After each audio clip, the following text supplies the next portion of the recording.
जब हम परमेश्वर में बढ़ते हैं, चलते हैं, बहुत सी तकलीफें भी आती हैं, मुसीबतें भी आती हैं जब हम रूह सच्चाई के साथ चलते हैं। और कई बार हम उन मुसीबतों से डर जाते हैं, दुखों से, तकलीफों से डर जाते हैं। हालेलुया। क्योंकि परमेश्वर का वचन बताता है कि अगर तुमको पुत्र कहेगा वो तुम्हारी ताड़ना भी देगा। समझ आ रही नहीं आ रही है?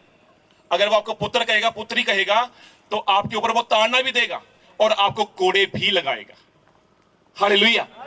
पर उन कोड़ों को और उन ताड़ना को आनंद की बात समझना, क्योंकि वो तुम्हारे लिए भला काम होगा। हालेलुया। वो तुम्हारे लिए भलाई होगी, क्योंकि प्रभु का वचन बताता है कि अगर तुम उसके पुत्र हो, उसके जन हो, तुम्हारे कोड़े भी लगाएगा, वो तुम्हें ताड़ना भी देगा, वो तुम्हें गुस्सा भी होगा, ताकि तुम भटक ना जाओ। उस जो परमेश्वर ने आपको प्लेटफॉर्म दिया, जो रास्ता दिया उसके चलने के ऊपर, उसके ऊपर चलते रहो। हालेलुया। आपको समझ आ रही नहीं आ रही है? हालेलुया। समझ आ रहा मैं क्या बोल रहा हूं? आज एक छोटा बच्चा है जो गलत रास्ते पे जाता है या बड़ा होता है, उसका माँ बाप उसको क्या करते हैं? डांटते हैं, गुस्सा करते हैं ना, ताकि वो गलत रास्ते के ऊपर चलना ना शुरू कर दे। अगर हम थोड़ा सी भनक होती है, थोड़ा सा पता चलता है कि हाँ हमारा बच्चा गलत रास्ते पे जा रहा है, और उसको हम लगाते भी हैं, 2-4 थप्पड़ भी लगाते हैं, लगाते नहीं लगाते, थोड़ा और गुस्सा से बोलते हैं ताकि उसका ध्यान कि भटक ना जाए। क्योंकि हम भी उसी प्लेटफॉर्म से निकल के आए हुए हैं, क्योंकि हम भी छोटे बच्चे थे, फिर बड़े हुए, जवान हुए, फिर शादी हुई, फिर हमारे भी आगे बच्चे हुए। और जब हमें पता है कि उसकी ताड़ना के द्वारा हमारे जीवन में अद्भुत ज्योति उसकी एंटर करेगी, पर आज जब हमें कोई दुख या तकलीफ आती है या कोई ऐसी मुसीबत हमारे जीवन में आन पड़ती है, और हम क्या करते हैं? परमेश्वर के रास्ते से दूर हो जाते हैं। उसकी जो हमारी जीवन में बुलाहट होती है, उस बुलाहट से हम क्या हो जाते हैं? दूर हो जाते हैं। पर परमेश्वर का वचन यहां पे बताता है कि तुम जितना परमेश्वर के करीब जाओगे, और जब करीब जाओगे, तो परमेश्वर आपके ऊपर अपनी योजना को प्रकट करेगा। और वो योजना ऐसी होगी जो आपके जीवन में, अगर वो आप 1000 होंगे, 1000 में से आप एक होंगे, और आपके ऊपर योजना उसकी आई होगी यीशु मसीह के नाम में। आपको समझ आ रहा नहीं आ रहा मैं क्या बोल रहा हूं? जब आप परमेश्वर के करीब जाओगे, और करीब कैसे जाओगे? मैं इब्रानियों की किताब से पढ़ूंगा आज। इब्रानियों उसका 10 अध्याय 19 से पढ़ेंगे। इसलिए हे भाइयों, जब हमें यीशु के लहू के द्वारा उस नए और जीवते मार्ग से पुत्र स्थान में प्रवेश करने का हियाव हो गया है, जो उसने पर्दे अर्थात अपने शरीर में से होकर हमारे लिए अभिषेक किया है, और इसीलिए कि हमारा ऐसा महान याजक है जो परमेश्वर के घर का अधिकारी है, तो आओ हम सच्चे मन और पूरे विश्वास के साथ और विवेक का दोष दूर करने के लिए हृदय पर छिड़काव लेकर और देह को शुद्ध जल से धुलवाकर परमेश्वर के समीप जाएं। आओ हम अपनी आशा के अंगीकार को दृढ़ता से थामे रहें, क्योंकि जिसने प्रतिज्ञा की वह सच्चा है। और प्रेम और भले कामों में उस्काने के लिए हम एक दूसरे की चिंता किया करें, और एक दूसरे के साथ इकट्ठा होना ना छोड़ें, जैसे कि कितनों की रीति है, पर एक दूसरे को समझाते रहें, और ज्यों-ज्यों उस दिन को निकट आकर देखो, त्यों-त्यों और भी अधिक किया करो। हालेलुया। सब लोग अपने हाथ उठाओ, फिर से प्रार्थना करो कि पिता, जो भी मैं वचन सुनूं और ये वचन मेरे जीवन में फल लेके आए, कोई भी अंधकार की शक्ति आज के वचनों को, उसके फलों को चुराने ना पाए।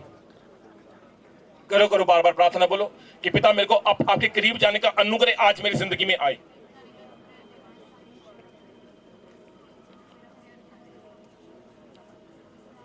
आमीन। हालेलुया। आज जब बच्चा गलत होता है और उसको माँ बाप क्या करता है? ताना देता है, ताकि वो गलत रास्ते से जाके एक सही प्लेटफॉर्म के ऊपर जाए। हालेलुया। पर हमारे जीवन में जब हम परमेश्वर में चलते हैं, या 1 महीना हो गया, 2 महीने हो गए, और हम वेट कर रहे हैं कि अभी तक मेरे को बेबी ब्लेसिंग नहीं मिली, मेरे सर का दर्द दूर नहीं हुआ, या मेरी ये प्रॉब्लम दूर नहीं हुई, वचन बताता है कि इसलिए हे भाइयों, जब हमें यीशु के लहू के द्वारा उस नए और जीवते मार्ग से पवित्र स्थान में प्रवेश करने का हियाव हो गया है, जो उसने पर्दे अर्थात अपने शरीर में से होकर हमारे लिए अभिषेक किया है, और इसलिए कि हमारा ऐसा महान याजक है जो परमेश्वर के घर का अधिकारी है। तो आओ हम सच्चे मन और पूरे विश्वास के साथ और विवेक का दोष दूर करने के लिए हृदय पर छिड़काव लेकर और देह को शुद्ध जल से धुलवाकर परमेश्वर के समीप जाए, मतलब करीब जाए। हालेलुया। अपने विवेक को शुद्ध करके, अपने दिमाग को खाली करके, अपने मन को परमेश्वर के हाथों में सौंप के अगर ये चीजें आप कर रहे हो तो परमेश्वर के नजदीक जाने का आपका रास्ता खुल चुका है। आमीन, हालेलुया। आपको समझ आ रहा नहीं यार? उसका अनुग्रह, जब आप उसका अनुग्रह आपके जीवन में आता है तो आपकी टेस्टिमनी बननी शुरू हो जाती है,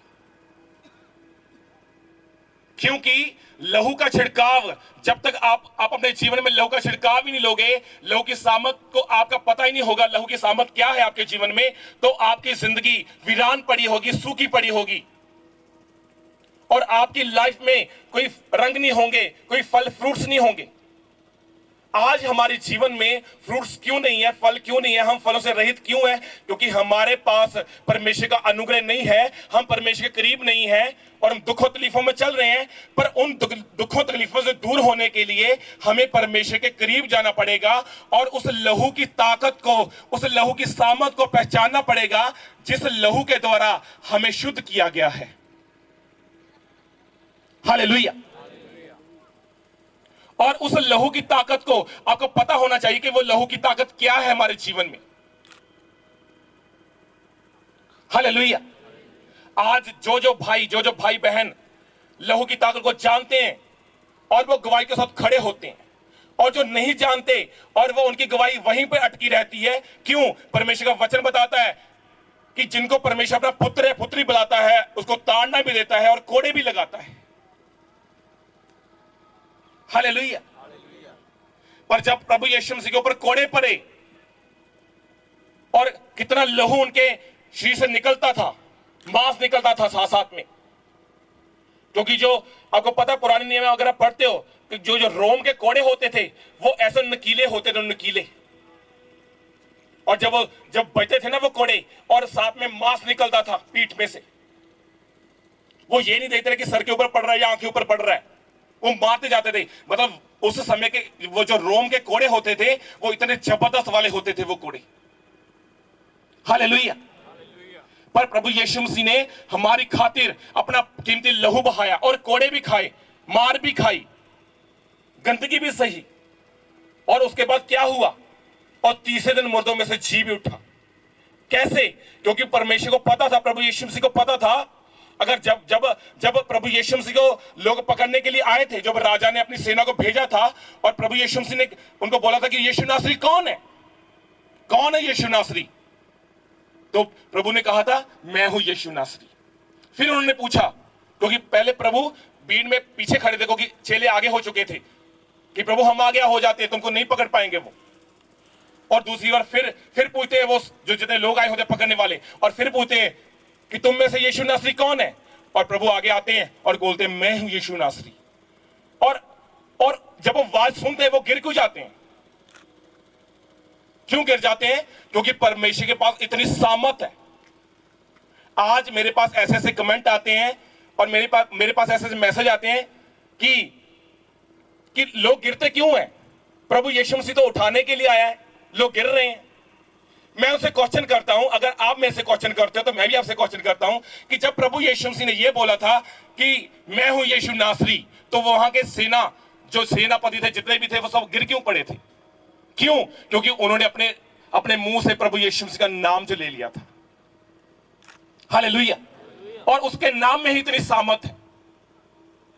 हालेलुया। कहते कि आपके चर्च में इतने लोग गिरते क्यों हैं, सामत से भरते क्यों? मैंने उनसे कोई क्वेश्चन नहीं किया, मैंने वचन भेज दिया, सेंड कर दिया वचन, कि जब प्रभु यीशु मसीह ने बोला कि है मैं हूं यीशु नासरी, तो वहां पे लोग क्यों गिरे थे? फिर वो तो परमेश्वर से दूर थे, उनको तो वचन का भी पता नहीं था, क्योंकि प्रभु यीशु मसीह के नाम में ही सामर्थ है। हालेलुया। उसके नाम में ही सामर्थ है। और जब वो सामर्थ और वो लहू की ताकत आप जान लेते हो, आप पहचान लेते हो, तो आपकी गवाहियां बननी शुरू हो जाती हैं। आमीन, हालेलुया। और आप बड़ी बड़ी गवाहियों के साथ खड़े होने शुरू हो जाते हैं। आपके हेवनली रिश्ते आपके जीवन में एंटर करने शुरू हो जाते हैं। हालेलुया। आपकी आपकी हर प्रॉब्लम, चाहे वो पेट की है, बांझपन की है, किसी भी तरह की है, वो दूर होनी शुरू हो जाती है। क्यों? जब आपने परमेश्वर के उस अनुग्रह को अपने पास आने दिया और आप अनुग्रह के पास गए। हालेलुया।